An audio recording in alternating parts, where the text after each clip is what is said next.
Hey there, internets. So normally I do videos on the weekend. Didn't happen because I've been under the weather, and I'm mostly better now. But it wasn't really a priority to do videos for YouTube. Um, so I wanted to get something out, and we're getting closer to at least my own county's county convention. And I haven't done state convention yet. It has a few unique things, but something that applies to both is strategies, tactics, and how to not be that guy.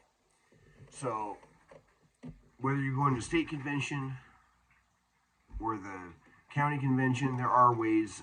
There's some different things. Some of this is going to be kind of anecdotal things I saw happen or did or didn't do. So, in the process of that state of the convention, the most important part, and I'm going to talk about that right now because some people may want to talk about how to not be that guy when you start talking resolutions and the platform.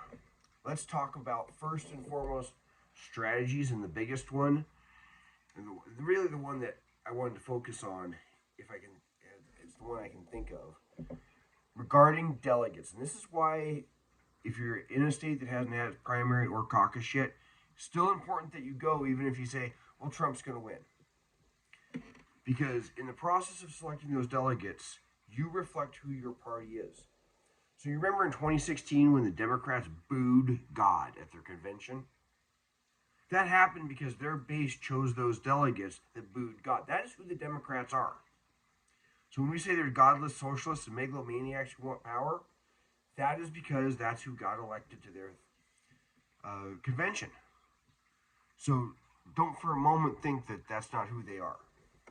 Likewise, who you elect to be the delegates and represent from your precinct to your county to your state to the national convention reflects who you are. And yes, Haley is getting pretty well beat up in the primary. But if a backup plan needs to be had for the Republicans and Trump can't be on the ballot, if she already has a bunch of delegates, even if they're disloyal delegates to Trump, lined up, she's already got a chunk of the convention to try and be the backup plan. So you need to, if you're a Trump supporter, right now you need to be, or a Haley supporter, I don't care which. If you want to see your values represented in that decision making, then you need to advance people who support those values and that candidate to to the higher level conventions. And the big strategy and tactic I see, there's one tactic or strategy that I will never support. I'll even vote against people that are supposedly on my side that do this, and that's to lie about who you're for. 2008, because of somebody not following the rules, we had to go back and re-elect the delegates from one district. And there's a guy who came up and said, "I'm for McCain." And you hear from the back, "No, he's for Ron Paul." And he was one of the crazier Ron Paul people. I was for Ron Paul, but I was honest about who I was for. I actually voted against that guy for, I knew him from high school. I voted against him just because he was lying about who he was for. He tried to justify it later. It's not justifiable. We're better than that. That's the kind of stuff Democrats do. The one that you will see, and this is what a lot of Trump supporters didn't understand, especially if they were new to politics, and the Ron Paul people who went over to Cruz definitely understood, and that is the slate. I was talking to somebody here in Skagit County the last couple weeks, and they said there'll probably be a Haley slate. Now, the purpose of the slate is so that usually your rules will say you on the first 2, 3, 4 ballots, they have to, the delegates have to have 50% of the vote to become a delegate. So if you have seven, and this is where someone broke the rules. My second time to this process. If you have 7 spots, 10 people, and only 4 people get 50% of the vote, they become delegates. Everyone else has to be re-voted on. Somebody just took the top 7 vote getters and called it a day. And that got that entire district, most of that district's delegates rejected, and we had to elect them at large from the convention at large. And that person not following the rules was kind of that guy or gal. And when one of my friends saw that about to start in my district and stopped the person chairing that district caucus. So the Ron Paul people also understood the slate. So you take, let's say you only have 7 people, 7 slots. You don't want to have, even if you got 15, 20 people that are for Ron Paul, you don't want them voting for whoever. You want to make sure that you concentrate your vote on enough people to fill that slate. If your people drop off, because what will happen if, let's say there's 20 people that want to be delegates, there's only 7 slots, the bottom vote getters start getting cut off at the bottom. So you don't want your people that you're trying to get elected to the state to be cut off. You want to concentrate your people. So your 7, if there's 7 slots, get all of your votes. So if you got 60 people, 20 of you are for, I'm going to pick on Haley because she's the downside person. You want to put 7 people in there and say, all 20 of us vote for those 7, and then you only need to get 10 more. And that way, even if you have people in that other 20 that would like to go to the state convention, you're not spreading your 20 out there. And now of your 20 that could go to the state convention, now you only got 4 left after the first vote, and you got 3 Trump supporters already in, or in on the second ballot, even if you don't elect any on the first.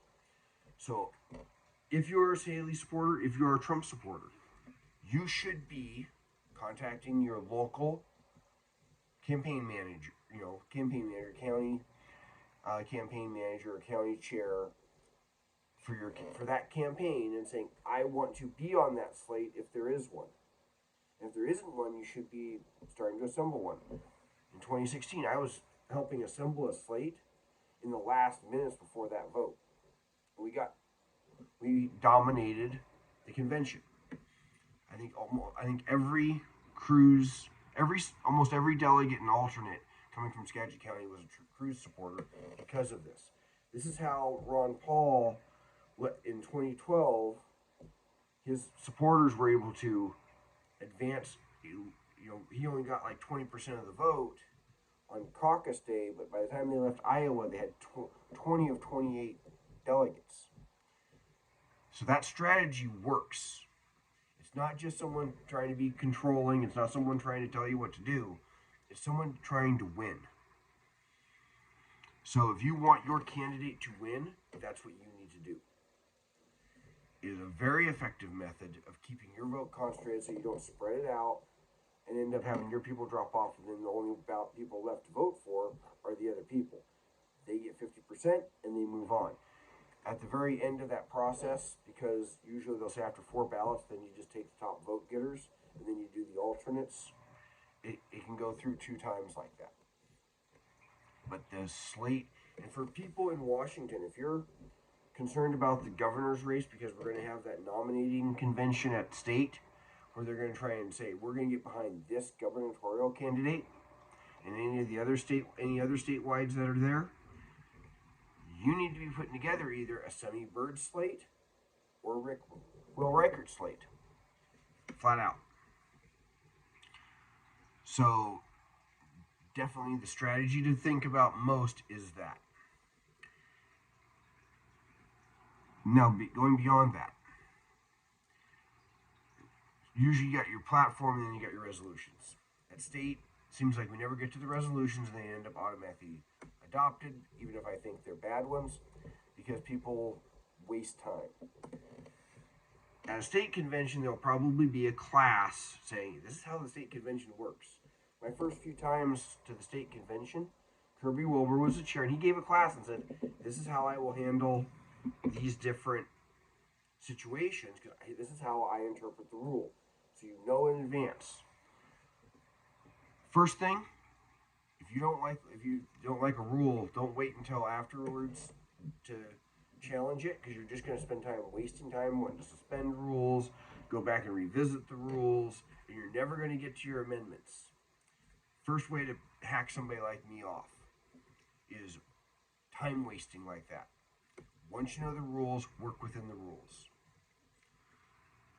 The next thing is think before you amend.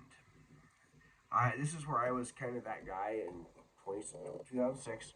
I got a little overzealous in writing amendments, and I came with 5 of the 15. Now, coming with 5 of the 15 by itself is not a bad thing, because in 2014, I think it was, my 5 of 15 were done at the last minute, but they were sorely needed because a bunch of very liberal people, for a bunch of rhinos, got in and got on the platform committee, and this one gal who thought Reagan was too conservative still, she was mad. I don't think she would have even spoken to me if I tried to talk to her.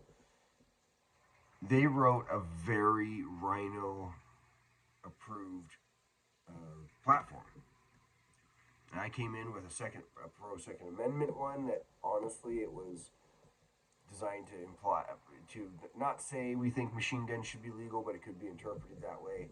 We ended up toning it down. I wish we hadn't.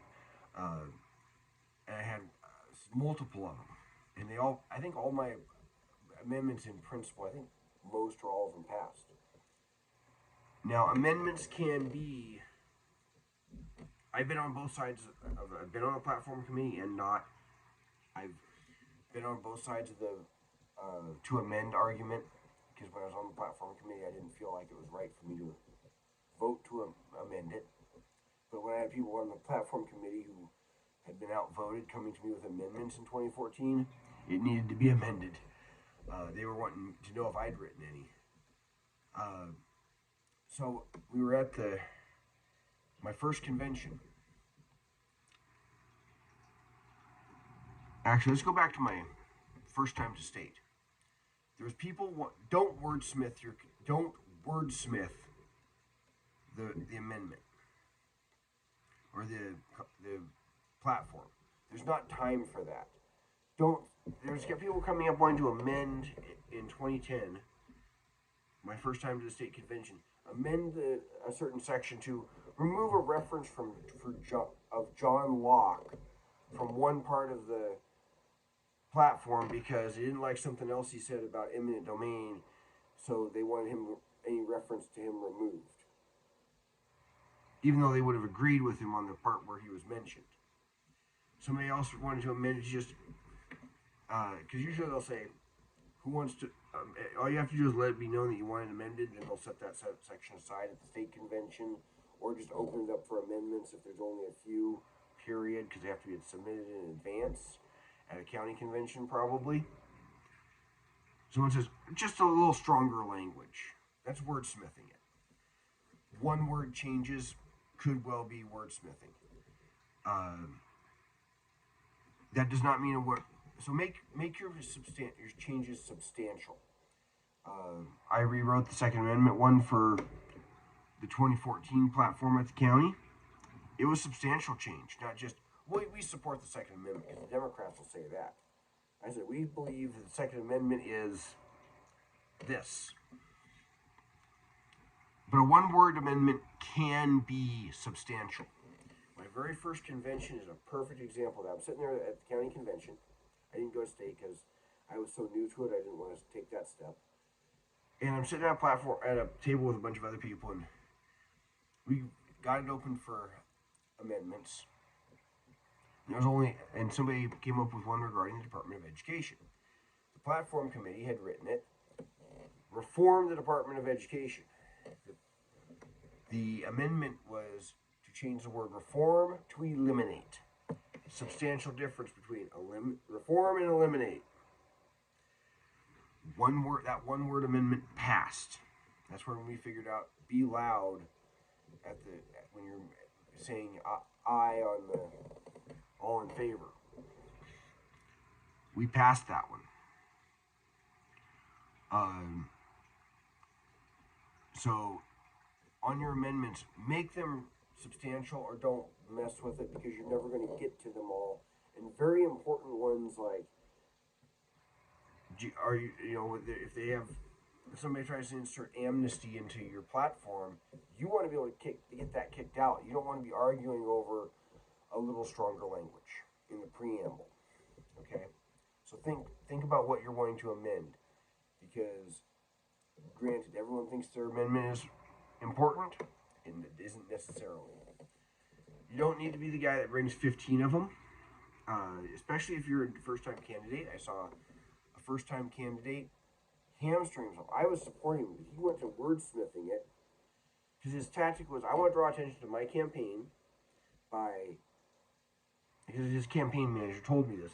I'm going to propose all these, then pull them, and then just want the one on going against amnesty. He had people that were had been supporters of it. I went back to the PDCs, and the person that completely turned on him had donated to his campaign already. And he's calling me up saying, "No, don't support this guy. We don't know who he is." And it's like, this guy has been a PCO, dude, and trying to convince me to go for the guy that I consider to be the rhino. So don't go trying to draw attention to yourself just to draw attention. Make it about a single principle. Probably if you're a candidate, don't even be the guy to bother with it.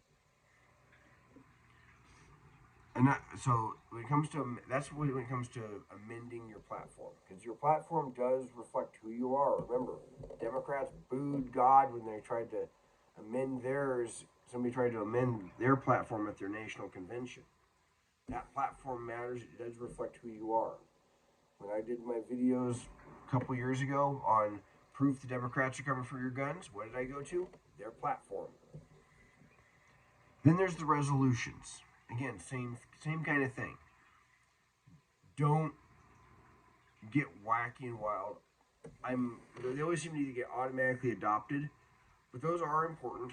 The resolutions can start at a precinct level, move to the county level, state level, and then become part of the national platform. Again, think about what's the chances of that being done or getting approved. How big a priority is it? But also think about how it's going to go over. I watched a guy I was afraid I was going to have to pull him out when I was asked to be sergeant at arms in 2012 because I thought he was going to get, it was 2010. He was a Ron Paul guy, very against the Iraq War, and he put forth an amendment to pull our troops out of Iraq and apologize to the Iraqi people, and on and on and on. Almost your stereotype of a lot of the Ron Paul people at the time. Now, mad respect to him. He became a PCO. He worked hard for down ballot races, doorbelled 5 precincts for me when I was leading doorbelling efforts in 2012 and 2010, lost to the county party. He got respect because he kept showing up to meetings even though he made a very proposed an unpopular resolution. But he worded it so poorly that someone jumped up and accused him of hating America.